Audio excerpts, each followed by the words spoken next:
শক্তির সঙ্গে পাল্লা দিয়ে বাংলাদেশি লেডি ফেরাউন যেভাবে এদেশের শান্তিপ্রিয় মানুষের উপর হত্যাযজ্ঞ এবং গণহত্যা পরিচালনা করেছে, পিলখানা ট্র্যাজেডিতে 57 জন সেনা কর্মকর্তা, শাপলায় শাহাদাত বরণকারী নবী প্রেমিক শতাধিক তাওহীদি জনতা, 2021 সালে মোদী বিরোধী আন্দোলনে হাটহাজারী থেকে ব্রাহ্মণবাড়িয়া পর্যন্ত প্রায় 25 জন হেফাজতের নেতাকর্মী, সর্বশেষ 2024 সালের জুলাই আগস্ট বিপ্লবে শাহাদাত বরণকারী 2 সহস্রাধিক ছাত্র জনতার রক্তের বিচার না হওয়া পর্যন্ত বাংলাদেশের রাজনীতিতে আওয়ামী লীগ এবং হাসিনার নাম নিশানা এদেশের মানুষ বরদাস্ত করবে না।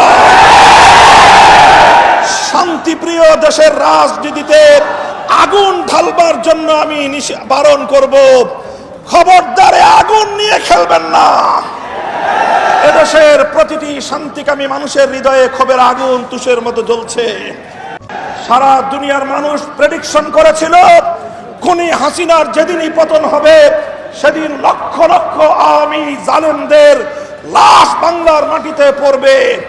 এটাই ছিল সকল মিডিয়া এবং দেশি আন্তর্জাতিক পর্যবেক্ষকদের পূর্ব ধারণা।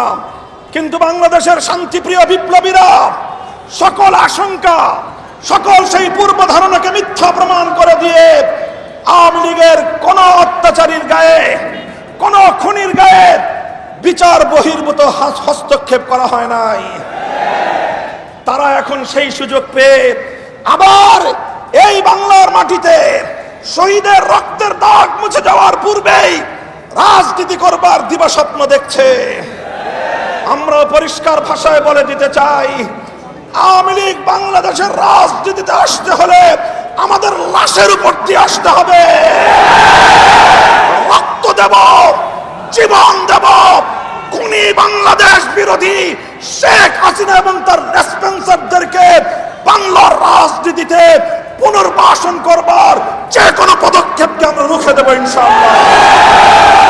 আমরা অনতিবিলম্বে শেখ হাসিনা সহ তার সকল খুনি মন্ত্রী পরিষদের সদস্য এবং প্রশাসনের শীর্ষ কর্মকর্তাদেরকে সহ সকল খুনিদেরকে বিচারের আওতায় এনে অনতিবিলম্বে তা কার্যকর করবার জোর দাবি জানাচ্ছি।